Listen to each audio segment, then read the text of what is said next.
purpose, determination, passion, stamina, and the will to win. The end result, the Ricmotech Sports Car Series.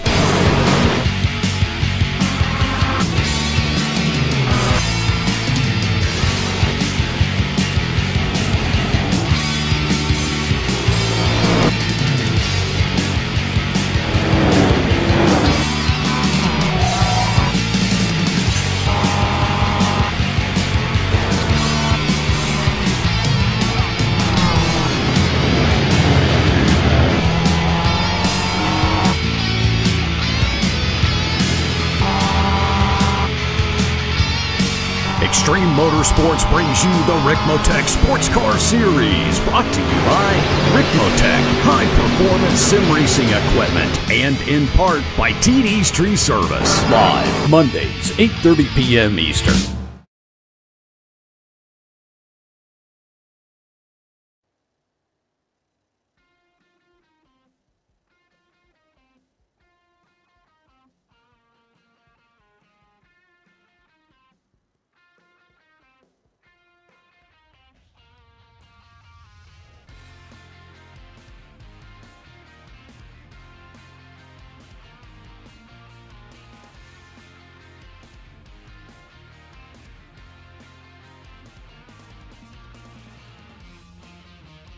Join us on the grid here at the Extreme Motorsports Ricmotech Sports Car Series, live from the Road America circuit in the United States. Good evening, everybody. Good morning if you're in the UK. My name is Andrew Woodhouse, and as usual, joined by Adam Bath and iRacing World Championship veteran Alex Simpson. And Alex, I come to you first, as I always do when we come to Road America, because I know that you absolutely love this circuit around Elkhart Lake. Yeah, I do indeed. Good morning, good evening, everybody. Always a pleasure to be here. Yeah, I love this circuit. I was gutted when this wasn't on the Pro Series schedule, I have to say. I looked at it the other day. I was like, oh, when we're going to Road America. I'm like, we're not. What? Could not believe it. Such a fantastic circuit. And, yeah, obviously this was, the last time I was in the Pro Series, I won that race round here, actually. So it's got a special place in my heart. And, Adam Bath, we've seen many races over the years here, sports cars, single-seaters, even the NASCAR Nationwide Series came here, and well, it always provides thrills and spills. It's technical, it's fast, it's exciting, it's everything you want for a race in the Ricmotech Sports Car Series. It really is. I wish I could boast the same amount of credentials as Alex has in terms of racing around the circuit. But from watching the amount of racing that we've had around here in the Ricmotech Sports Car Series, such as last year and other series as well, like the Formula Renaults and the BSRTC, it has been really good to watch around here. And yeah, the NASCAR Nationwide Series, some pretty unforgettable races there, especially with a few cars ending up in the gravel track. We hope none of that happens here today. No track guide, unfortunately, for this race meeting, so we'll get in right onto it and run you through the grid for this one. Mike Dam starts on pole position. He is just unstoppable this season. He has won 6 of the 8 races so far. No, 5 of the 8 races so far this season. Bidding to win number 6 here. He starts on the pole. Pasquale Iannucci second, Kevin Ford third, Scott Kennedy fourth, Stephen Thomas fifth, TD Travis Davis starting in 6th, then Russell Ruddock, Katila, Wright, Monaghan, Michael Ruddock, and Jennifer McDonald, another Canadian as well, and Scott Brooks, Chad Osborne and Robert Brist. Over to the Mazdas, we've got 15 of them here today, and that is Brian Holmes starting on the pole there, Rob Hartley second, Travis Schwenke, who is in a similar form to Mike Dam in terms of wins, Richard Losper starting in 4th, and Giuseppe Iannucci in 5th, Tom Rathje 6th, Ron Walker 7th, Joe Boyd 8th, then it is Jeff Jacobs 9th, Geordie Fike in 10th in the Mazdas, and then Chris Torman, Mike Taylor, Mike Key, and then John Allen. And starting at the back, without saying a few lap times, we've got John Allen in there. We've also got Dan Carrido as well. So it's going to be a 30-car grid for this one, as the field's heading through the kink. Yeah, thanks very much, Adam. And worth pointing out as well that we've got the points on the screen for you, and I believe Alex can take us through those. Yep, sure. So Mike Dam leading the way in the In the Pro Division, 285 points from Kevin Ford, 252. We're just saying off fair. But yeah, it's been a bit of a breakthrough season for Kevin, but he just hasn't been able to quite match Dam's racecraft. Pat Iannucci is in third place, and Stephen Thomas, Russell Ruddock. Taking a look at the Open Series, Mike Ruddock, it's from Scott Brooks. Very close in that one, Mike Monaghan, Chad Osborne, Jennifer McDonald. And then in the ST Pro, it's Travis Fenke, Rob Hartley, Tom Rathje, Jeff Jacobs, John Allen. In the Open, just before we get started, it's Chris Torman, Geordie Fike, Joe Boyd, Dan Corrido, and Mike Key. Perfect timing, Alex, as usual.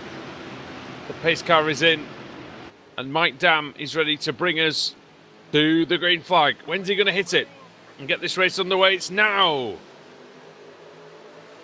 1 hour at Road America underway. Look at these drafting packs down the main straight. Even in the Ford Mustang, really getting some strong slipstream and pushing each other along. And round the outside is Iannucci. He's going to go into the lead easily through the first corner. Brilliant stuff by him. Just the commitment, taking that momentum round the outside and making it work. And also Scott Kennedy, trying to follow him as he's made a really, really good start as Pat Iannucci. And Adam, the MX-5s are about to take the green. Brian Holmes has just taken the green flag indeed. Yeah, he gets the lead going into the first corner. Rob Hartley looks like he's going to be in second. Third and fourth look settled as well, but it's too wide further back. We've got Giuseppe Iannucci and Tom Rathje going at it as well as they go through the first corner. Looks all pretty clean for the moment. Not as congested as we were seeing in the Mustangs. Yeah, and a fantastic start from Pasquale Iannucci. He'll be thanking Scott Kennedy. He gave him a very nice push down that front straight, which aided him getting that lead in the first corner. Oh yeah, and the Ford Mustang, well, Alex, we know the Mustang struggles with the slipstream, but getting a bit of a shove there down the main straight was enough for Iannucci, and now it's his challenge to see if he can break away from Mike Dam. But again, we've seen this season it's easier said than done. Yeah, absolutely. I mean, it's that's the thing. You can see the car. It's got a lot of power, but it actually struggles to sort of accelerate up. It's quite a beast. And yeah, that little bit of a shove just give him that extra little bit of acceleration and made a heck of a difference. It's quite heavy, isn't it? The old Mustang, and not massively refined really, but does provide some decent racing when we've had it on the channel before. I've driven the car on this channel before, and it's an interesting one, Adam. You've got to really be patient. You've got to be you've got to have confidence that it's going to stick, because you don't always think it will. No, sometimes you can almost lose it, but it is a really good car for everybody to drive. And we'll see what it's going to be like now as it comes around to complete the opening lap. Rob Hartley now on the charge down the back straight towards Canada corner. Is he going to have a move on Brian Holmes or not? No, I doubt it. And as we've and the reason why I'm being a little cynical about that, Alex, is it's been all about the fuel saving game this season. You know, the drivers, a lot of them haven't really had any sort of interest in really being in the lead. That's it. Yeah, they kind of work together, don't they, and try and build up a bit of a gap from the mid pack by not battling it out too much, and for the most part seems to work. And then yeah, like you say about the pit stop strategies, all comes into play. Who can get the shortest stop and try and build up a lead and break that draft. Although Hartley having a little look here. Yeah, well, he's decided that I think he's probably decided he's had enough of that. What's he going to do? Yes, into the lead. So Rob Hartley making a mockery of my commentary, which to be honest is not that difficult. And I think we've lost Adam, by the way. No, I'm still here. I'm still here. All right. Exit and rejoin the session, but I am still here. Just a couple of notes that have come up on the chat as well. Apparently this is Mike Key's home circuit, and John Allen has raced here fairly recently as well, so he should be very familiar with this place, as Brian Holmes now tucked up the back of Rob Hartley, and yeah, he has a little lift out of it, doesn't go for it into turn number 5 or 3, depending on Which, depending on whether you're sensible or not. yeah, exactly. Whether you count 2 tiniest little kinks a turn. Well, I don't, but I have this every time we come here. I get a bit annoyed about that. But the thing for John Allen, unfortunately, though, Adam, is obviously he started at the back and he's got a little bit of ground to make up. He's only about 4 seconds off the lead, but it's enough at the minute to make it a little bit of an issue. Yeah, of course, with the Mazda, it's going to be a bit easier for some of them because they've got the slipstream down the back straight. But yeah, not ideal for John Allen because he's usually fighting in and amongst the cars at the front. It does have an hour to close in up to them, so we'll see what he's able to do, if he's able to make any early progress on this one. Now then, Holmes trying to regain the lead again. What can he do? He's going to have a go into Canada corner. Don't think he will attack his teammate down there because, like we say, they want to work together. They want to try and break away and make a lead for themselves. But yeah, is it stifling the pace, Alex? Do you think a little bit, or? I don't think so. No, I think Hartley and Co, when they get to the front, they really are absolutely on it, and the guys on the back are just kind of using the draft to keep up. Kind of hanging on. Yeah, exactly. Here comes Holmes though, going back for it. So yeah, I think they're going absolutely flat out at this point. Still only 8 seconds between the entire field and the Mazda MX-5s, showing the effectiveness of the draft and just how much there is in this series. Looking back at the Fords as well then, and picking a Ford, Kevin Ford. Problem for Richard Losper, dropping down the order. Well, Losper was in... Oh no, so it's just a connection problem. He's popped back in, so... But yeah, he was gone for some time there, so... Yeah, just keep an eye out on that. He's in 4th position, Losper, so... And that's one of his better qualifieds of the season, in fact, Adam. And it's good to see him in the top 5, but obviously the test is going to be how well that he can keep it throughout the race. Few drivers seem to like this circuit. Yeah, Richard Losper doing well here in the early stages. Pasquale Iannucci as well, who is doing really well at the moment, has run well here in the past and has shown some good speed in practice during the week as well. So he really is one of the challengers for victory here. I know Mike Dam and Kevin Ford have been the main standout performers this season, but yeah, Iannucci really putting himself in with a chance of getting a win here this week. Well, we know how good he is, Pasquale Iannucci. Sorry guys, I'm just watching a replay here. Dan Carrido coming out of turn 1, just a little bit wide on the turn 1 exit, and yeah, got a little bit of wheel spin on the sort of the gravel out there, and car just spat itself into the right hand wall, as so very often happens through that corner if you just get it a little bit hot, and out of the race. And again, you know, that's all it takes. Is sometimes just one little mistake and out you go. And what's happened, unfortunately, to Dan Carrido, he did start at the back anyway, but still, he would have been wanting this race to last a bit longer than, well, about the 11 minutes it has had. Yeah, not what he would have wanted at all, really. Usually the aim is to try and get into the first round of pit stops, and yeah, to be gone just before the quarter of an hour mark is not good at all. Yeah, I'm sure he'd have been aiming for the checkered flag, but I think you're right. I think we've got to take it one step at a time. Kevin Ford, guys, going for a move. Sorry to interrupt. I think it is go time for him as well, because 3 seconds gap now from Thomas. He just can't hold on to the back of Dam and Iannucci.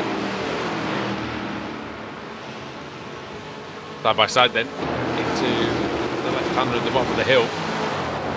Ford on the outside, and Thomas on the inside. I think at 3rd place, back from Kevin Ford, and well, Ford there for 3rd now, and he's going to try and chase after the leaders, but he won't have wanted that delay in being overtaken by Stephen Thomas and then having to repass. And this group includes Leon Wright as well. Sorry.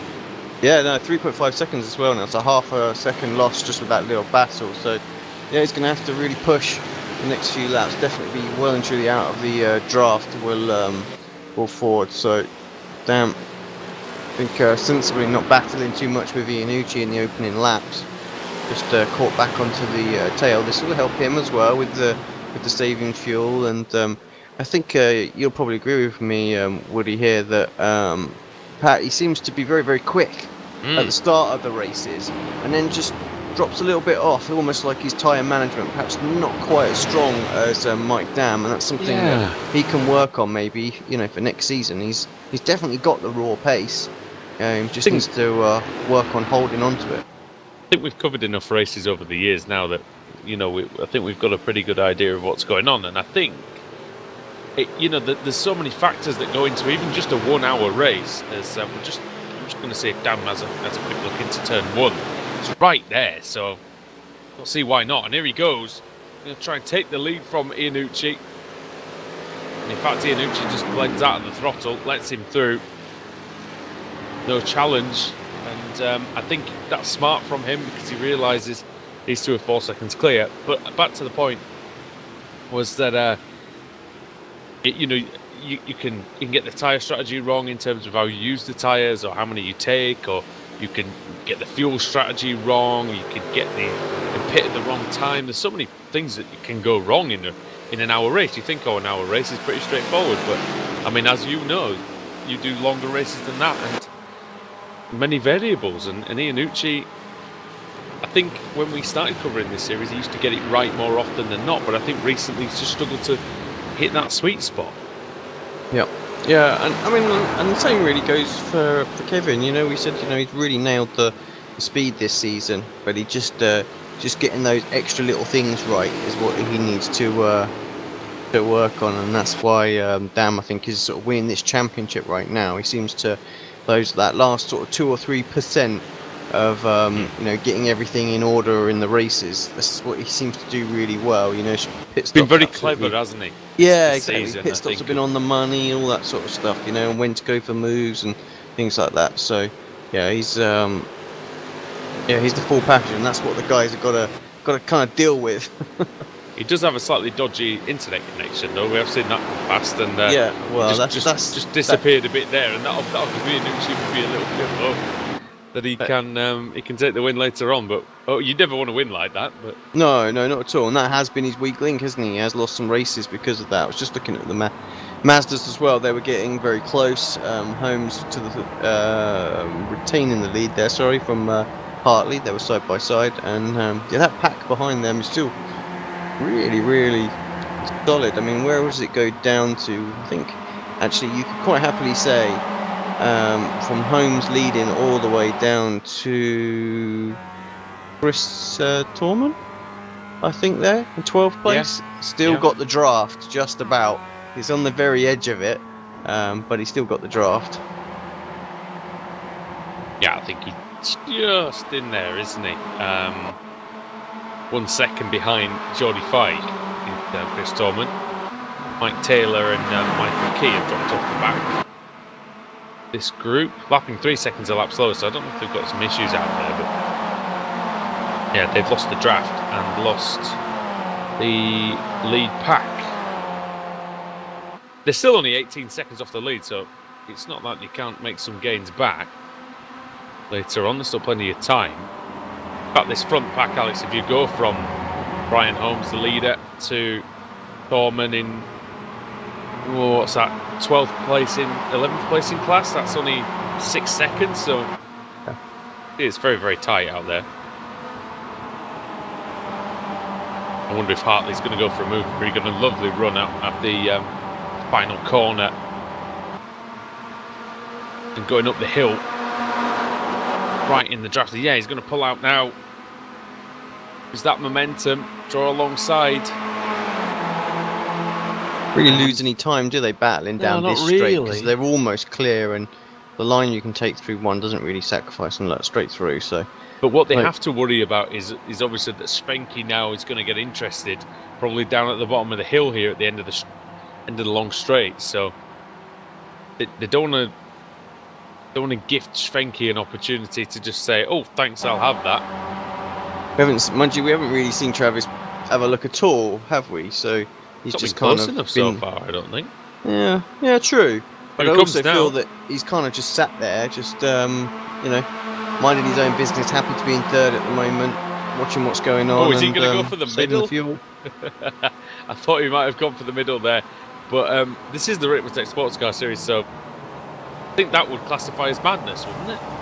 Yeah, we don't see moves like that very often through the middle. I have to say, I like. Maybe last lap of the race, maybe.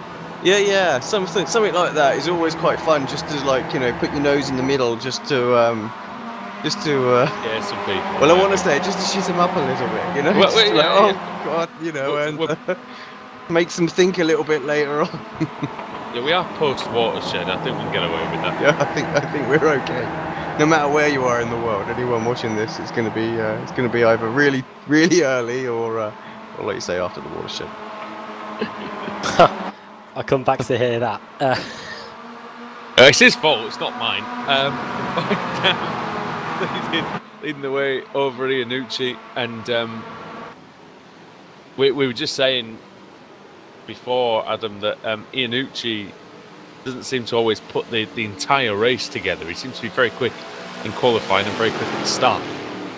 Yeah, he's always got the hallmarks of having a good race, but sometimes it may unravel or some things may just not go his way. But I notice he has dropped down to second place now. However, he is still within striking distance of Mike Dam, and these two are setting really good lap times. Look at the gap that they've got already between themselves and Kevin Ford, who is no slouch as we've seen so far this season. Kevin Ford, he's had a bit of a breakthrough season, hasn't he? As or at least a reinvention of his driving skill this season. But yeah, no match at the minute for the front two. Only 1/10 of a second slower. In fact, it was quicker than the leader on that lap, Kevin Ford, but 1/10 slower than Pasquale Iannucci, so it's very close. Oh. But they lost that 3 seconds, didn't they, Alex, when Thomas passed Ford and then Ford repassed Thomas? That's where all the time went, really, for those two. Yeah, they lost another half a second. Actually, the time that the gap hasn't really changed too much since Ford's got past, and of course Dam's gone to the front as well, and you have to feel that he's sort of pulling on just a little bit now as well. So those two again very evenly matched on pace out there. So I wonder if that's kind of why Dam went for it as well, because Kevin moved himself up into third, and Mike was like, right, well, I've got this gap, I don't want to lose it right now, so time to get to the lead and try and push on. Did you mention that we lost Chad Osborne? No, we haven't. When did we lose Chad? I don't know, it says he's down 3 laps at the moment. So yeah, so a while ago. Sorry about that, Chad. Yeah, no, I didn't. Fairly early. Yeah, I didn't spot that. Still only 6 seconds separating the. Sorry, no, it was Chad who went into the. No, that was Dan Carrido, wasn't it? Carrido went into the wall, yeah. Yeah, so when did we lose? Oh.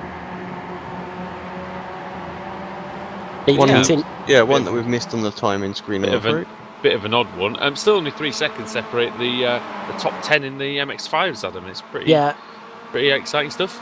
Hartley has taken the lead in that one as well. Brian Holmes was leading at the start of the last lap, but now it's the turn of Rob Hartley to hit the front for now. It's probably going to be changing every single lap the way these cars are all so close at the moment as they go through the kink. Like it's pretty easy flat. Clever. I think they've been very clever about what they've been doing. But I think they may have to start sort of marshalling the circuit, Alex, and covering off Travis Fenke on some of these straights, because he's definitely close enough to have a look, and I don't think they want him in and amongst it, really, because at the moment, like you said, they're running their own pace, they're swapping over the lead, not really losing any time, but it's just keeping them a fraction in front of the rest of the pack. And Fenke or even Giuseppe Iannucci gets involved, it could be a disaster for them. Yeah, exactly. They just don't want them involved right now, do they, at the moment? They're just kind of happily exchanging positions out there, so the teammates obviously working together.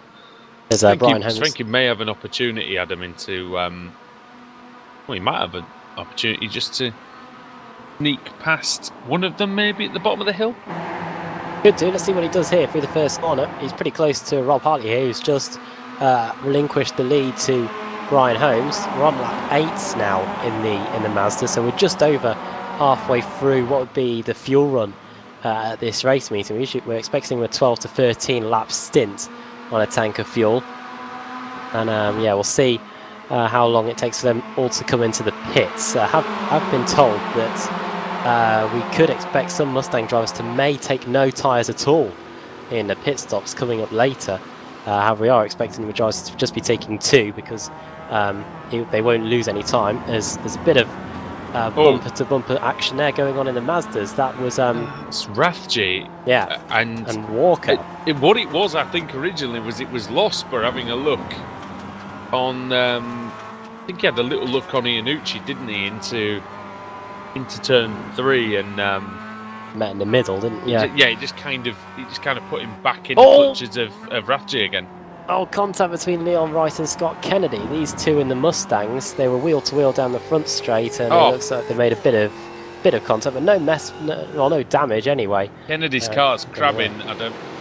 I spoke too soon. I think he's got a little bit of the dear. Dear me, he's having a handful there. Should we go on board, Alex, and see what he's got to deal with? Well, I was just having a quick look at the replay, but yeah, then we'll jump on board after that, just so we can see. But he can't even keep it straight. He's got a snake right there. Kind of closed him down, didn't he? A little bit late going into turn 1. Perhaps needed to cover that off a bit earlier if he wanted to defend it there. And yeah, unfortunately, he's going to pick up a bit of suspension damage. Let's have a look. Let's go on board, like you said, and we can just see he's tracking massively as well to the right. Look at how far he's having to hold the wheel to the left. So yeah, big problems for Kennedy. No fast repairs in this series, so he's got to make do with that now for the next 39 minutes. And just that little bit of a handful, isn't it? More than what the Mustang already is. He might as well pit now, though. For what it's worth, I feel his pain. Do you think? This is exact. Well, I think it's probably his was a little bit more than mine was in the Pro Series race just last weekend. But yeah, is that something that can be repaired? That looks too severe. I think if you've got like just a couple of degrees angle, I think you're normally okay. The car's literally crabbing, so doing a good job to go as fast as he's going. I think, to be honest. He's just going to have to try and stay in it as much as he can. I mean, the car is going to be on a knife edge all the time. You know, it's going to want to throw him. Any time he's going to turn left, it's going to want to turn in massively. And every time that he wants to go to the right, he's going to want to understeer a little bit. So, well, he doesn't go to pit road, so he's not interested in that. Not interested in coming in and trying to fix the damage. But I think when are the Masters due into pit? Lap 12 to 13. 12 to 13. Should we go for a break? Let's do it. All right. Well, we're going to see a little word from the guys. No. Rick, what? Car off. It's Rob Hartley. The leaders in the Mazda's gone off just before just before the sausage bridge, and he's down to 6th place. Corner before the carousel. Wheel on the inside.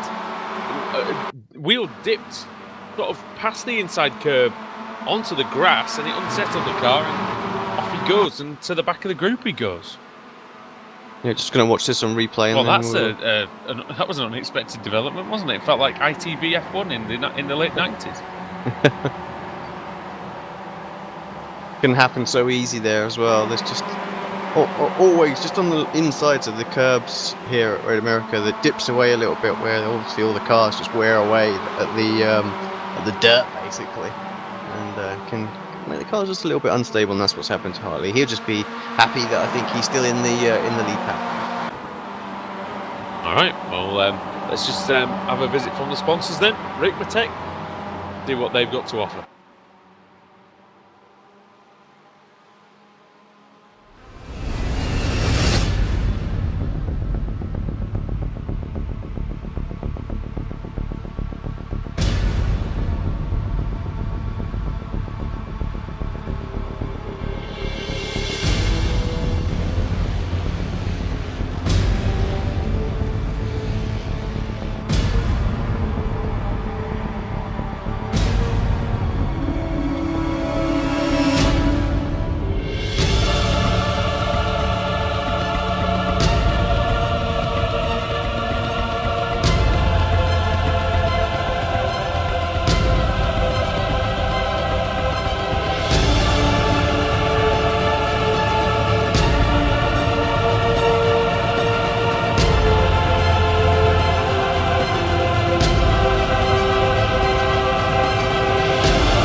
Welcome back to the Ricmotech Sports Car Series. Give a big shout out to Ricmotech for all the help that they give the series. You can help them as well by going to buy their products, ricmotech.com. Now, Matthew Catila and Kevin Ford. Matthew Catila's ahead of Kevin Ford. You know why that is?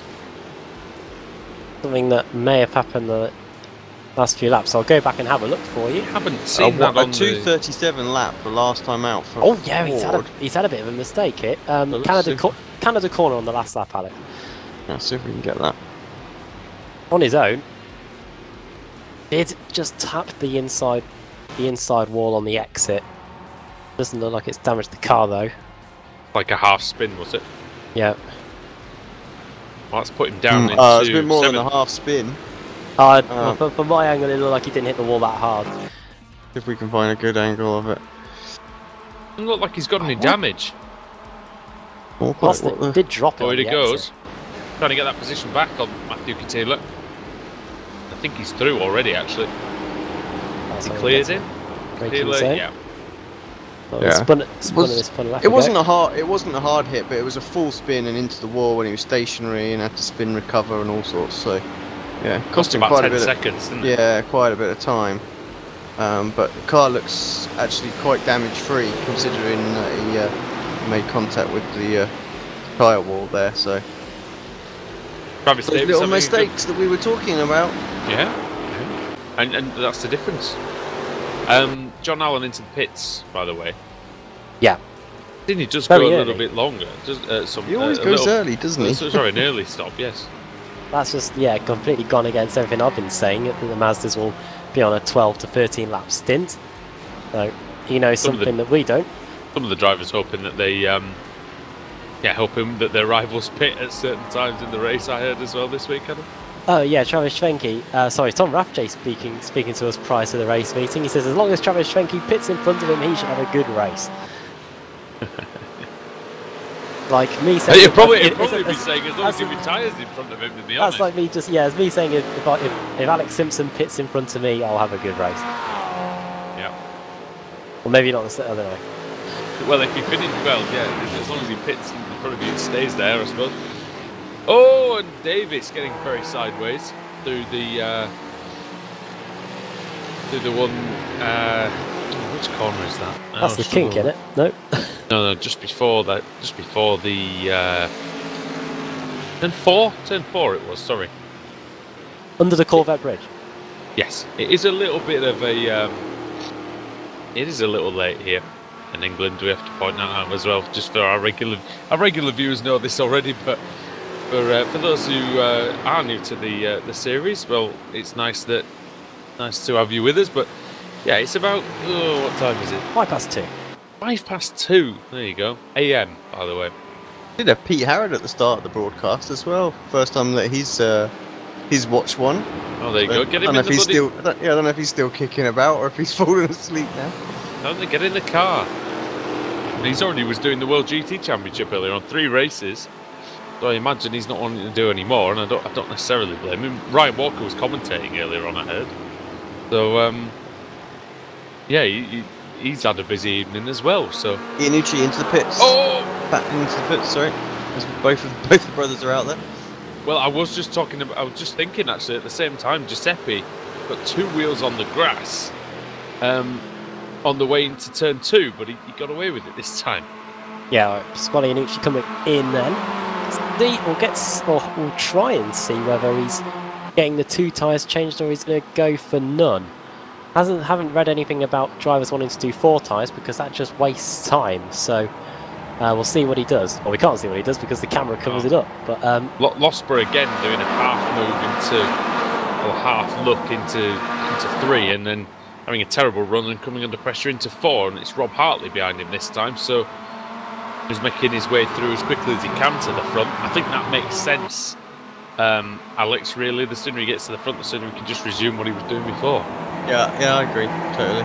And it's basically a case of, for these guys at least anyway, that the front 5 or 6 drivers now, it's basically a case of whether they want to be at the front, whether they are there or not. Pasquale Iannucci in 2 tyres only. It was the left sides that were changed. Same with Scott Kennedy, he goes on his way. 18.9 second stop from him. Iannucci did a 20.5. Looks like 2 tyres is the order of the day. Yeah, and we'll see if it makes sense. What would be the benefit of 2 tyres around here, Alex, as opposed to 4, do you think? Just time? Yeah, well, the left side tyres do take a little bit of a pounding, especially through the likes of the carousel that we're on board with Thomas now. And then, the kink's quite a high-speed corner, so again, you put quite a bit of load on there. Canada corner, quite heavy. The final turn as well. Turn 1, turn 3. So all those corners really load up the left side. So I wouldn't be surprised swapping those out would be a benefit, but also save a bunch of time just to have that side done. Because there aren't many corners actually where the right side tyres are that heavily loaded, I guess. Not really, just a few. Yeah, just a few 90-degree lefts and rights. Really, I was just trying to recall last season when we were here. Didn't we have a car crash in the pit lane? Or was that the IMSA? That was the IMSA Sports Car Series, wasn't it? Oh yeah, we did have a car crash in the pits. That crashed on its way up into the pit lane. Yeah, that was. Thomas and Davis into the pits at exactly the same time. So let's take a quick look at this one. See if there's any exchange in the pit lane. I'll have a look and see where Iannucci is as well, just in case we get any drama with that. We've got 28 minutes to go now, so Mike Dam managing to get 13 laps out of the fuel load. We can also see that some of the Mazdas are in as well, the likes of Hartley and Holmes, the 2 quick guys there. And now Mike Dam goes into his pit box. Long pit lane, by the way, here. Mazda's in together as well, and Hartley's engineered that beautifully to come out right behind Holmes. Yeah, 2 seconds right quicker. Ahead of Holmes, sorry. And how did Alan get on as well? Because he pitted quite early, didn't he? That's 4th for him. 4th in this line anyway for John Allen, and now he really needs to get on it. Dam away. Where's Iannucci? Pasquale Iannucci heading down the front straight. You can see Mike Dam emerging in front of him. Closing speed, but not going to be able to make it count, I don't think, is he? I don't know. He's got a good run out of one. He's going to have to do it into 2. Dam's disappeared. He doesn't know where he is. Oh, it's spun or something. You just can't afford to go for anything in that situation, can you? You just don't know where it is. You just got to get on your line and hope for the best you don't hit him. Park's flying as well. Well, Thomas got Davis as well in the pit stops, worth pointing out. Yeah, Wright and Kennedy also got Kevin Ford. Kevin Ford now down to 7th place after that pit stop. Some of their pit stop times were pretty good. He went down to 7th, and he went up into 6th, and he's down to 7th again. Space of just a couple of laps. Darius Venke staying out for a little bit longer in the Mazdas. The same with Giuseppe Iannucci, Losber, Walker and Fike. All those guys deciding to stay out a little bit longer here. They're on their, about to complete their 12th lap, so can expect them in any moment. Jordy Fike likes staying out a long time, doesn't he, on the first stint? I think it helps him, to be honest, sometimes. 1, 2 and 3 all in. In the Mazdas to the top of the hill, jam on the brakes. I don't know how they slowed those cars down in time, but we'll wait and see if they have to stop in the pit box. Yeah. They're quite lucky in a way because obviously got a bit of ground clearance. I know, from my point of view, going in there, there's an almighty bump going up there as well, and you can catch that and just literally send the car off into the wall. So we've seen a couple of World Championship drivers end up just impaling the wall there. So it's a tricky pit entry. Quite a big time loss here as well. It's a long Walker into the pits as well. He's one that normally goes longer. Jordy Fike takes the lead. That takes the lead. Travis Venke getting the car filled up. Now, who's the first one we need to look out for coming through? It's Holmes, isn't it? And whatever's happened. Yeah, they will come. Top of the hill now. Oh, this is going to be interesting. Oh, they're coming across the start-finish line now. Venke's away. It's going to be too late for Losber and for Iannucci, surely. Yes, and look at that. Going to get jumped by everyone. John Allen trying to make it round the outside. Bold move, but he had to make it. Pasquale. Giuseppe Iannucci. Oh, he's on the grass. Again, as he turns into the corner, John Allen's gone off onto the grass now. Maybe when he raced him in real life, he found a special line. I don't know. Maybe it's a better line. He definitely came out of the pit stops up, didn't he, as well? You know, he's right towards the front of this pack now, more than towards the rear, so good stop for him. I reckon he's got to worry about that little bit of fuel towards the end of the race. So the fact that he stopped so early, he's now been on a stint now for 3 laps. He's now got, what, about nine laps left on that stint? So he's still stopped for longer than most of these guys. He had 22.5, and they've also been around 21.5, so, you know, he might have put that extra second of fuel, might be all that he needed, so he might be alright, I think. I know he likes to cut it close though, doesn't he, Alan? We've seen him a few times, coughing and spluttering. Well, they should have watched our Club 73 race at Road Atlanta, where everyone just ran out of fuel on that one, getting caught up by an extra lap. Hopefully that doesn't happen here. Right then, here come the top 3 in the Mazdas, all going through the kink. It is now Schwenke leading Holmes. Holmes right with him there. No aero push happening there at all. And now Holmes is looking for the inside. Though. It's a very strong pace being set at the front, so it's possible that there could be an extra lap. Alan's 1.3 seconds back from Rasji. I think he needs to get that gap down to sub 1 second very quickly, as he runs the risk of losing the draft, especially when we start to see the Mustangs. Where are the leaders in the Mustangs? Because surely they're not too far away from lapping. Yeah, they are right on their tail now. They're just coming through. Bill Mitchell, Ben now on their way into the final corner, so they're going to lap them in about a lap or 2, I think. Geordie Fike in, by the way, from what was the lead. Not anymore. Richard Losber's coming in again. That must be a stop and go penalty. Well, speeding on the exit. Drive through for speeding in the pit lane. Yeah, if you speed on entry, you serve it in your pit stop. If you speed on the exit of the pit lane, you have to come back round and do a stop and go. But the exit's so much more of a penalty, isn't it? You know. Oh yeah. Oh, the whole stoppers, and this pit lane, one of the longest ones as well. You know, some sort of 30-odd seconds, isn't it? I remember this circuit was always one that was quite a favourable one to try and, you know, run like a no-stop race if you could, compared to like a one-stop because of that length of that pit lane. I remember you had a run-in with the yellow line at the exit of the pit lane here as well. Oh, don't get me started on that yellow line. But the point is, it's a perilous. It can be quite a perilous pit in and pit out here. What was that series that was the IndyCar series? No, I don't think it was the Pros, no. No, the Rose series.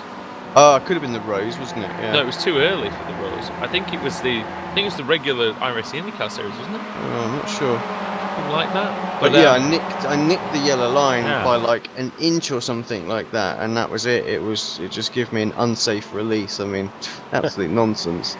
Or was it the Pro Series? Was it the Pro Series? Yeah, no, it wasn't the Pro. The Pro are 1, so I've only done 1 Pro Series. Oh, here, yeah. Here, so.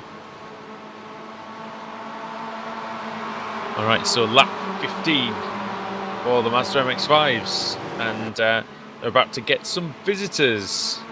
Ford Mustang-shaped visitors, Anna. Yeah, Mike Dam and Pasquale Lucci really coming up to now. The lead that Mike Dam's developed in this lap. Yeah, 1.4 seconds. At the start of the last lap, it was just 9/10, so he's gained about half a second or so on Pasquale Nucci on this laps. We'll see if that gets any bigger or any smaller. Once he's got to negotiate these half a dozen or so Mazdas. There's one. Negotiating one straight away there. That is Joe Boyd, who sits in 7th place. Don't want to crash into any of them because, well, just because you don't want to crash into them, but it's something underrated about lapping the traffic is rule number 1, don't hit anybody. Yes, they have to get out of the way, but you also don't have to drive like a donut and drive into people. It was something that we didn't really need to do much at Le Mans because we were the traffic, sadly. I think, unfortunately, yes. I think if we do that again, then we'll definitely sort that one out. I have to say, this has worked quite nicely for Dam, although he just had to check up a bit there. Oh, and he nearly... I think he just turned in straight away. Just pretty heavy on the brakes there, Dam. Pretty heavy-handed that time. But this time he waits. But look, because they're too wide, Pasquale Iannucci and John Allen, and Hartley's off onto the grass. Doesn't really hurt him too much, but now Mike Dam's going to get a clear run. And now the Mustang lane is going to appear. Yeah, it was almost a disaster there for Pasquale Iannucci, but thankfully he found a bit of space through the middle. He's really having it. He's having it worse here than Mike Dam. He's got all these to get by in the braking zone. But the inside then goes Pasquale Iannucci, almost runs into Travis Schwenke, but manages to keep control of the car. One thing as well, another thing that people don't really think about, Alex, in terms of mixed class racing is how the other car drives and its characteristics, whether if you go up the inside you're going to understeer into it or it's going to understeer into you. It quite often, and being sometimes people Yes, just don't have the slower, patience through the traffic as well. I think that's the thing. I remember they're running their race as well, and this is Iannucci's having the patience. It's costing him. He's lost over a second trying to get through this traffic. So, like I say, Dam hit the traffic perfectly. He got half of them down one straight and the other half in the second, where Iannucci's having to just got to sit and be quite patient all through the infield section, because that's where the MX-5 is going to be quite strong through the corners, but he should clear them all down and into Canada corner. Yeah, and he does this time. That's nicely done. There is side-by-side action then behind them, and that is Iannucci, Giuseppe that is, and John Allen. And John Allen into Phil Mitchell Bend, going to take that position away from Giuseppe Iannucci, Adam. Yeah, this is a battle over 5th and 6th on the track. 10 positions gained now for John Allen. Travis Davis trying to take advantage of... and he might take advantage now because Thomas getting all kinds of out of shape. Through the final corner, I think he's got away with it. Alex, I wonder if you could take us to a lap of Road America, maybe with Travis Davis. Yep, let's do it. Then maybe our second commercial break, so we do have to take that as well, viewers. As we jump on board with TD into turn 1. It's a beautiful apex in through 1. Oh, we thought about a little move into turn 2 or 3. Oh, hello. Fives, very, very wide, coming out of the corner, and yeah, well, straight past them, seeing the power of the Mustang, but now an opportunity to get Stephen Thomas as well as we head down towards turn 5, and downhill. Look for your braking marker on the right hand side, heavy braking, probably one of the slowest corners on the circuit. Just catch the curb on the inside. Normally you'd use that runoff area on the right here, but the MX-5's to the left. Car can very easily understeer going up through this up the hill and through the left-hander here, and we've got the fast sweep in right.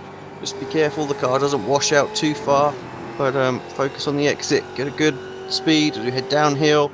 Tight left-hander, lots of camber on the inside curb as well. Use that to pull the car around and get onto the power. Swing over to the left under the sausage sign bridge there, and then it's into the carousel corner.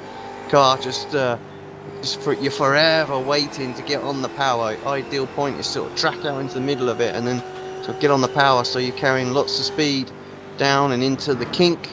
And again, these guys are having to be very, very patient with the MX-5s here. They're not quite going to clear them all before they get to Canada corner. Aptly named, if you miss it, you end up in Canada. Very hard on the brakes, very tight corner. And use the runoff area as well. You can see Iannucci using all of it. Actually picks up an off track there as well, just a little bit too wide. If you're in the gravel, that's where you get it. And then through the penultimate corner, very easy to hit the inside curb. And this last corner as well, so easy to get on the power, just a bit too early. And you see a lot of people on the grass on the left and get spat out into the wall. And it's straight on drag up the hill. Power coming into considerations. Little slipstream will stay on board. Maybe Travis is gonna stick his nose out into turn 1. Do it if you're there. No, he lifted. Definitely had the opportunity to, didn't he? You know, had the run. Could have got his nose wrong side. Could be tight on fuel, mate, I reckon. Trying to find that, maybe that little extra half litre or something that he needs. Right, we're going to go for a break here on Apex Racing TV as the Ricmotech Sports Car Series continues, and we'll be back for the finish of the race here at Road America.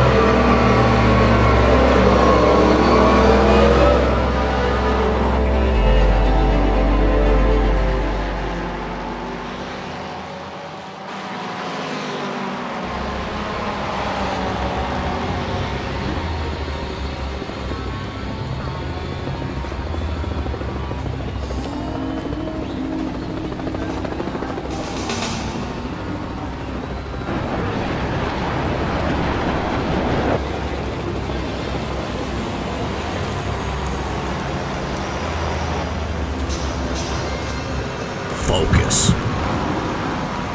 determination, passion, stamina, and the will to win. The end result, the Ricmotech Sports Car Series.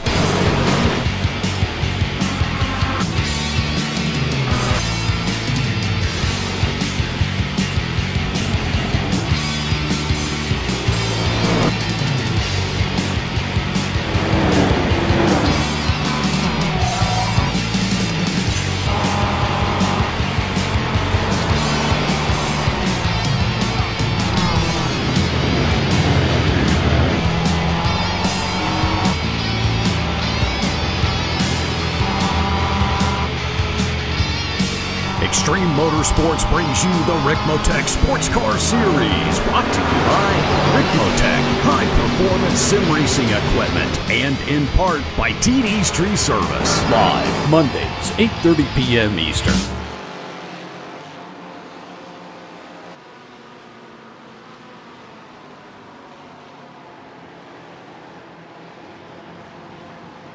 Welcome back to Apex Racing TV. As the Ricmotech Sports Car Series continues here from the Road America circuit in the United States.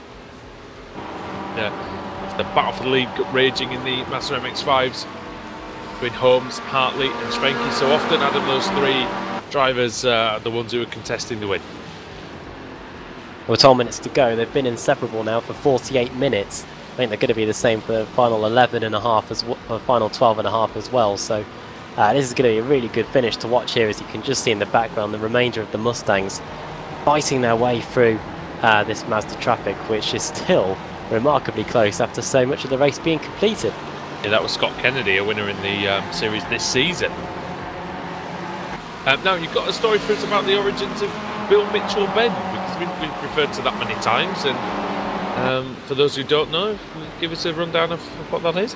Yeah, turn 13, Bill Mitchell Bend. Prior to 2006, there was a bridge there, and the people that may have been going to Road America to watch the old kart races before it became, of course, Champ Car and all that would have seen that. Yeah, the bridge got knocked down in 2006 just because today's big haulers and trucks just were too big to go across it. So they built the tunnel, the Kohler Tunnel, hence the Kohler sponsorship, and they named turn 13 Bill Mitchell Bend. And yeah, the Bill Mitchell himself, he is the Vice President of Design for General Motors, who is he still that then? He was a big supporter of the track. I will do a little more research for you now. Find out what he's doing now. If we need anything. Travis Davis, however, is doing something, and he's still, Alex, just a quarter of a second behind Stephen Thomas, and still can't go through. What was that? No, he did die. He died in 1988. Oh, okay. But his design vision shaped 5 decades of GM vehicles. Yeah. The big bosses. Now. Oh!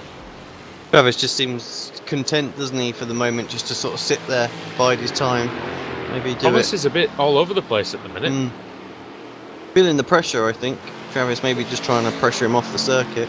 It's only tiny little errors, isn't it? But it's just enough to give Davis something to prey on. Giuseppe Iannucci isn't set on staying there. He's tried to get 4th position, but I think Rafjay's going to try back up the inside going into turn 2. Battle over 4th and 5th, and everyone else. They've lost their front pack now as well, haven't they? And that was really with the traffic coming through. They were all one pack, and we see that quite often, don't we? As the Mustangs come through, it's just as important for the MX-5s to work the traffic well. And now we've got a 4-car squabble for sort of like best of the rest. Did we do? And 4th position is the best position after 3rd. This is sort of quotes. That's the 3rd of the losers then, according to what Senna or whoever it was that said that. But they don't lose here. It's come 4th, you gain many points for the championship, and of course that's what the drivers will be wanting. Holmes leading, then Hartley 2nd, Schwenke 3rd, and then you've got that little gaggle: Iannucci, Rathje, Allen, and Boyd Good race from Joe Boyd as well. That might be his best of the season so far in 7th place. Yeah, I'll tell you about Boyd in a second. Yeah, Joe Boyd is this season, his finishing rate is, well, it's hard to tell because our stats are always compiled based on overall classification, but yeah, he's looking like this could be his best result of the season since Lime Rock, so yeah, doing a good job here. Here comes Rathje. Having a look into Canada corner, Giuseppe Iannucci up the inside. Gonna get the move done. Oh, he doesn't! Oh, he's done himself. Rathje into the wall. But at least we weren't cursing him. I thought it was Joe Boyd that was off for a moment there, but no, he's been able to carry on. Oh no, and that's contact, and that is Giuseppe Iannucci doing a fantastic save, but he's going to go across the gravel now, and this is going to be 4th position for John Allen. He's gained another place. Gloves are off in this battle, Alex. Yeah, just watching a replay of this because didn't quite see how Rathje lost it. Just got the rear end come around on him, didn't he? Too hot into the corner, maybe. Yeah, he did well to mainly, you know, prevent the accident from being a big one. But yeah.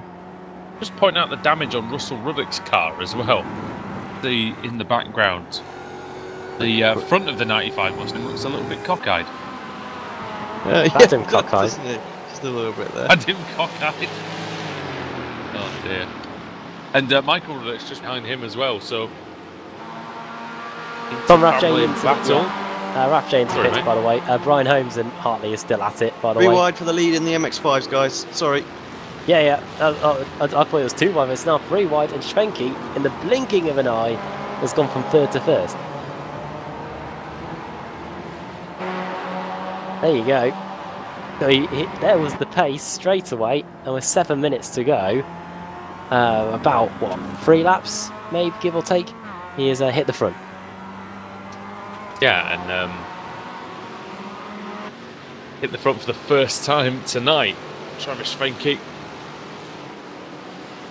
Interesting to see the strategies play out, Alex, isn't it? And Schwenke always seems to be one of those guys who seems to time everything perfectly, or at least, you know, have his strongest part of the race when it matters the most. Yeah, I mean, I don't think it's any coincidence, you know, he just sits there, does his thing, and got plenty of fuel, I have to say, more than some of the rest of them around him, so shouldn't have any problems. Looks like the field aren't going to let him have this win without a fight, though. Hartley and Holmes going at it now on the way towards Canada corner.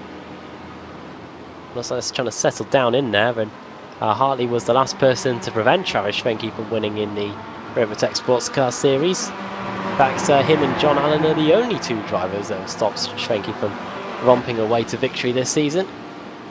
Tells you a lot about how good car number 16 has been. Travis Schwenke, the man from Ohio.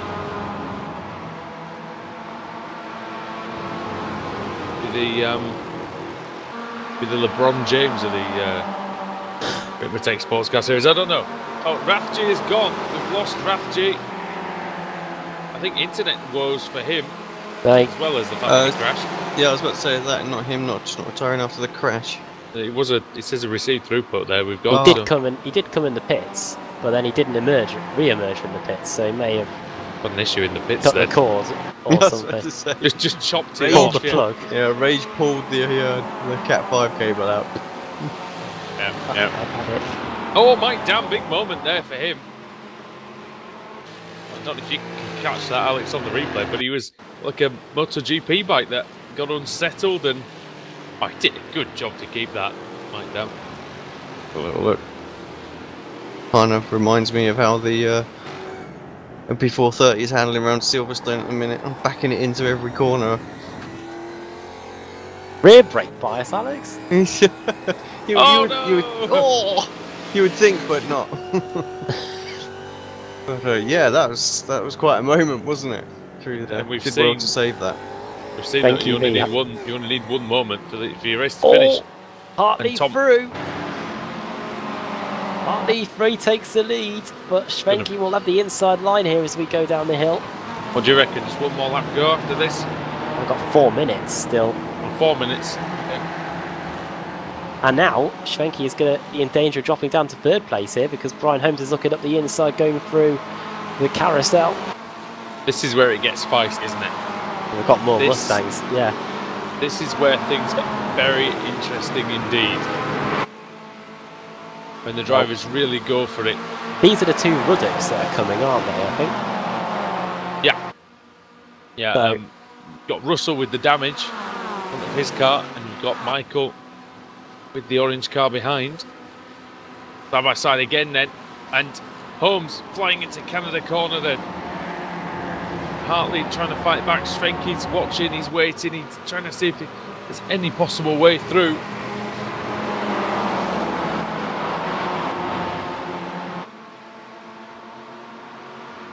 Well, all of a sudden, the rest of the pack has joined the party as well. I don't know if the Mustangs have helped slipstream them all together, but Iannucci's back with the lead pack. over the top of the hill then, start lap 23. It is a dead heat at the line. It's just Hartley ahead of Holmes. And now Schwenke, he can try and make it 3 wide, but looks like that Rob Hartley is doing a very good job of trying to guess where Schwenke's going to go and covering him off. Alan into 4th. There's a little bit of contact as well. Oh, those guys on the absolute limit, just trying to get the slipstream of the leaders once again. 0.8 of a second now as well. So those guys really pushing hard. They're not out of it yet, and actually that was a fantastic series of corners there for Alan. It's got that gap down to 0.6, so it's on. We've got 6 cars for a potential win here. This is the penultimate lap of the race as well. Mike Dan, when he gets to the line, will be getting the white flag. Here we go then, white flag for the leader, but no surrender anywhere else. And Brian Holmes certainly doesn't want to surrender this lead. Like I said, I think the gloves are off between the 2 teammates at this point. Alan just looks like a man possessed at the minute as well. He's absolutely flying through these corners. He had to check up so he didn't hit Schwenke there. So this is the local man though, isn't it? His tooth. The man at least who's raced here in real life. So well, he's timed the fuel to perfection really, because when he finishes the race, he will have completed it on 14 laps, and that will, I think he'll be running on fumes by the end. If he makes it to the end, we have seen him run out before. Don't want to shower him in glory just yet. Shower him in shite if he doesn't finish. Potentially. Rather you than me. I think that'll be what he thinks of anyway if he doesn't get to the end. So you'll blame you for that, I think. But yeah, Hartley then versus Holmes one more time into Canada. Look how cagey everybody is. They don't want to commit, do they, Alex? Because they know that if they pull out of line, then they could end up falling to the back of this pack. That's it. They open the door, don't they, for the guy behind, stick his nose in there. 5 seconds across the gap as goes down the back straight. So that class is pretty much settled. I think maybe the podium between Travis and Thomas. It will be the final lap for everybody, but the Ford Mustangs have started it already. Now the Mazda's coming through for it, and here is Rob Hartley going for the lead already. Could it be too early, Adam? See, when we get back to the line, won't we? Schwenke's under pressure from John Allen as well, going through the first corner. And Giuseppe Iannucci now, he's trying to get the position off Allen. He's got 4th place as we go towards turn 2 on the last lap here. Rob Hartley's got a nice little advantage. I'm not convinced all 6 of these guys are going to finish the race, Alex, or at least maybe not finish the race in one piece. Joe Boyd to win the race. Yeah, he could well do. This is the thing, there's still time left. There is still plenty of time left for these MX-5s. There's over 2 minutes of racing to go. And Hartley now coming under pressure again from Holmes. He doesn't defend the inside line though. Yes. Oh, it's Schwenke. Schwenke inside. Hartley giving the room, bit of contact between Schwenke and Iannucci. Starts to get feisty here in the Ricmotech Sports Car Series. Here on Apex Racing TV. Well. Yeah, Joe Boyd Mike Dam's coming through Thunder Valley, Adam. Well, it's been another fantastic display by Mike Dam. He's coming through the final corner now. 5-second advantage. And he's going to make it win number 6 and a 9. Yeah, fantastic race by Mike Dam. What about TD? Is he going to get this run up the hill? It's a simple drag race now. I don't think he's close enough. Nope, the slipstream is not enough on the Mustang.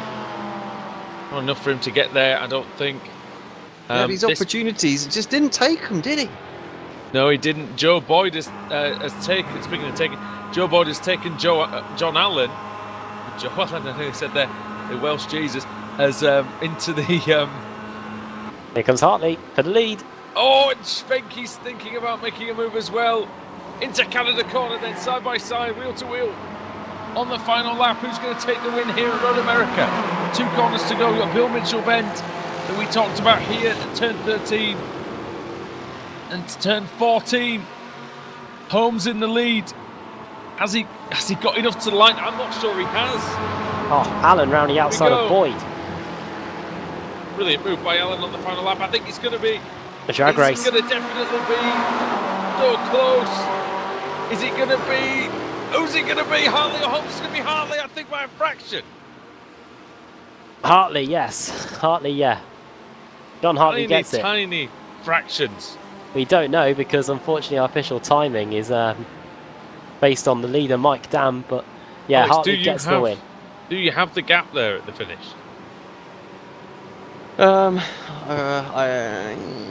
Unfortunately, we only have it in hundredths, won't we? So well, it's just I can only see I can only oh. see the gap to the leader. That's a lap. And they are both 65.201. Oh. Well, I know our TVO isn't exact, but yeah, that is close.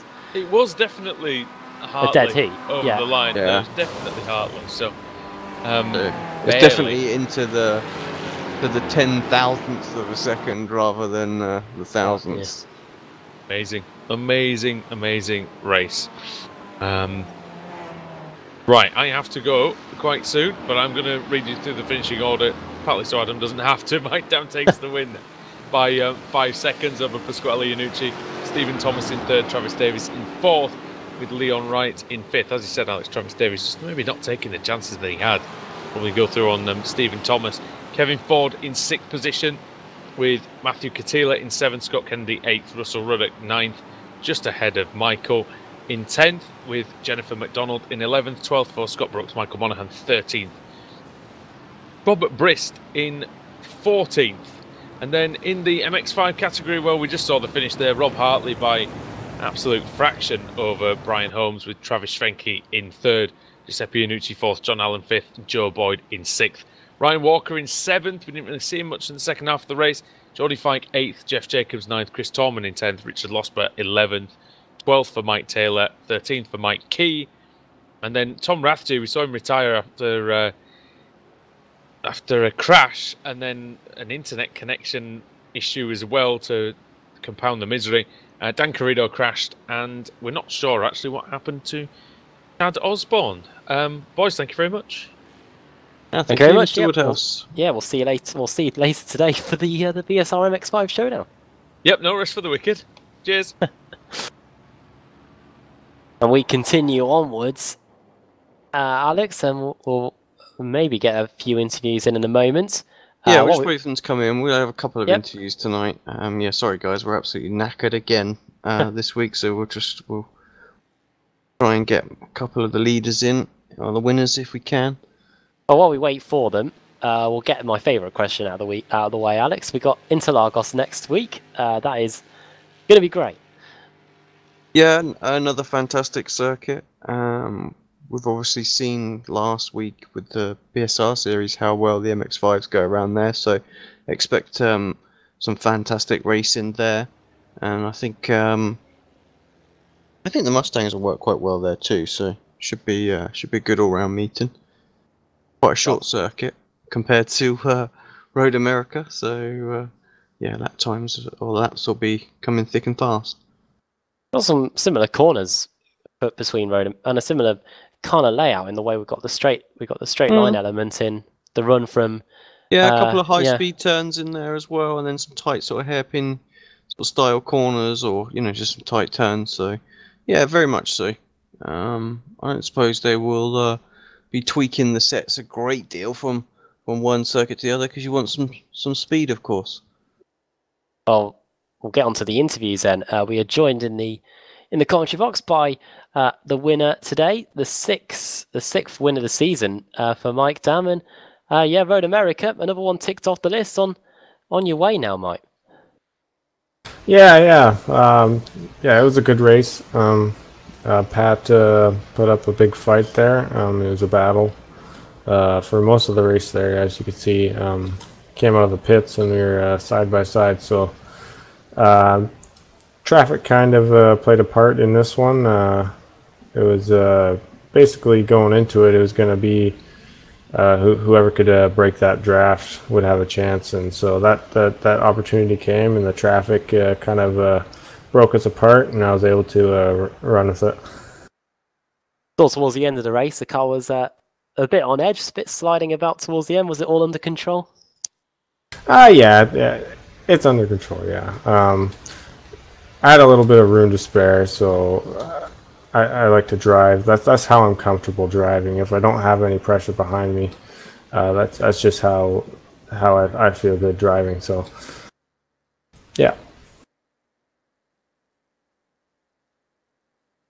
Looking at the practice times going into this one, it looked like that Pat and Kevin had put in some pretty good lap times. However, you were able to pull it out the bag with this one, and you seem to have lots of really good pace this season. Yeah, I don't know where that qualifying lap came from. Like I had put in practice, I had put one clean lap down, honestly. So to get that 12.4 was really a surprise. I didn't think that was going to happen, but the pace came when I needed it to. So I did make a couple of adjustments there at the end of practice, and that may have helped too.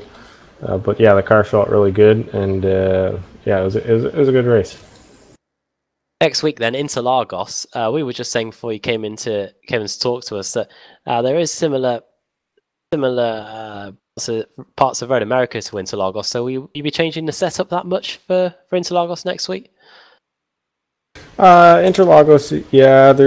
It's kind of one of those tracks where it's hard to know how to set the car up because there's a lot of tight hairpins. There's also a bunch of fast corners where you really want that turn in. So it should be it's a little bit more of a skill track.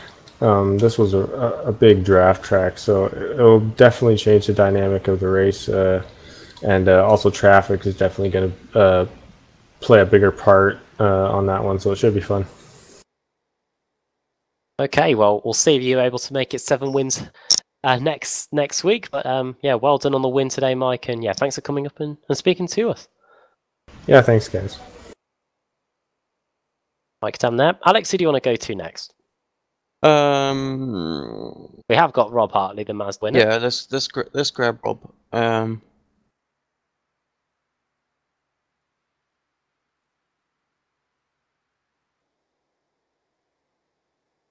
Welcome, Rob, to the commentary booth. How's it going? Yeah, fantastic. We thoroughly enjoyed that race. Woke me up, I have to say, just a little bit. Coming up that back straight. Did you think you were going to get there? I was ridiculously close on the time. Yeah, I knew it was going to be close, and we were door banging, and it was dead even at the line. I don't know how I got it, but man, it was a great battle all race long with them guys. I think the pack was like 8 or 9 deep before the pit stops, and then it all came back at the end. Yeah, honestly, we thought you guys were pretty much free and dry just to have a little fight amongst yourself, but somehow they sort of drew back in 6 cars at the end, and anything can happen. People just trying to fish for positions. What's the mindset going into that final lap? Was obviously you got the guys behind. How do you make sure that you are the driver that can go for the move on the final lap and not somebody else behind? Because it's not easy to race in these packs with people trying to sneak a move here, there, and everywhere. About every lap, we was making that pass up the start-finish line, and I couldn't get to Brian before the finish line, and he was getting to me before the finish line when he was passing me up the start-finish straight. I don't know how I got to him that last lap, but I mean, it was so close. I didn't think I got it, but Practice making perfect. You only needed to do it right one lap, and he happened to That's do it on the right. final lap. So, awesome job. Interlagos next week. We were talking to Mike just a moment ago. Obviously, some similarities, some very different aspects as well. With the track being so short, so the traffic and whatnot is going to be quite key. How do you like that place? First off, yeah, I like it a lot. I've had a lot of laps there, so probably one of my favorite tracks to run on. So it should be another good one for me. awesome stuff. And anyone you want to give a quick shout out for before we let you go? Just all the drivers that we race with. Everybody races super clean, and man, it's fun when you can battle the whole race like that, and it turns out fun for everyone. So thanks to all the drivers. Thanks, Rob. We'll catch you next week, mate. Have a good one. Thank you. Rob Hartley Also- there.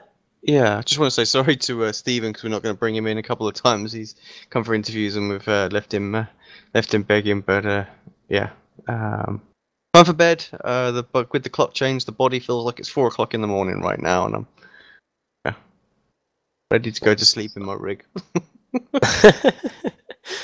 There you go, Road Pro Series driver for you there, everybody.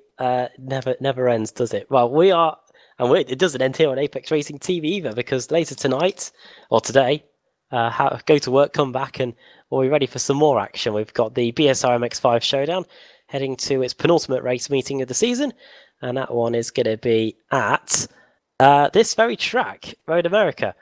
So make sure you can join us for that one. We're not going to be leaving Elkhart Lake just yet. And yeah, us three will be back for that one at 8 p.m. Greenwich Mean Time. But yeah, we're off to bed. My thanks to Alex for joining me, and my thanks to Andrew Woodhouse as well. He's beating us to bed. And we'll see you all next week when the Ricmotech Sports Car Series goes to Interlagos. But from all of us here, bye for now.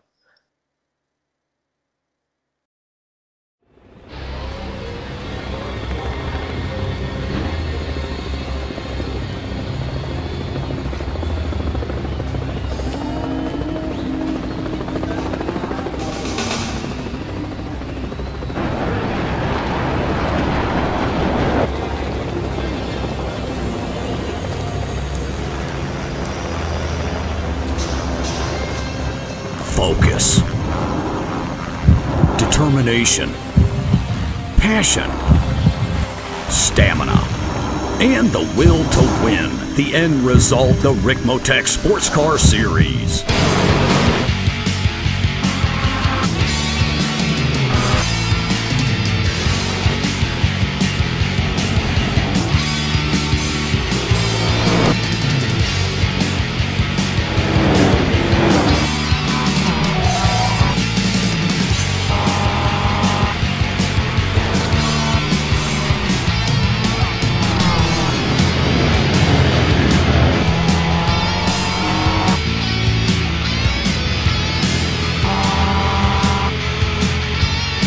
Extreme Motorsports brings you the Ricmotech Sports Car Series, brought to you by Ricmotech High Performance Sim Racing Equipment, and in part by TD's Tree Service. Live Mondays, 8:30 p.m. Eastern.